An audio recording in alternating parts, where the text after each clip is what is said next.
Ireland নারী দলের বিপক্ষে সিরিজের প্রথম ওয়ানডেতে ব্যাটে বলে বাজিমাত করেছে স্বাগতিক বাংলাদেশ।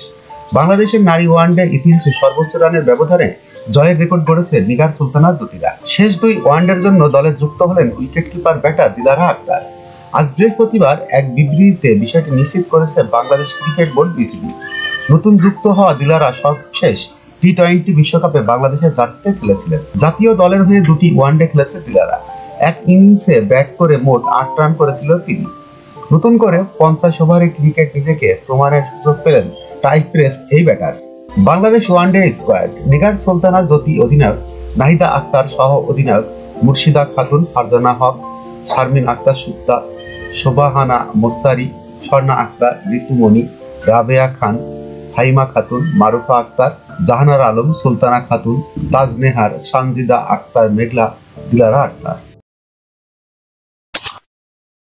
যখনকার খবর তখনই দেখতে চোখ রাখুন সুন 24 টিভিতে।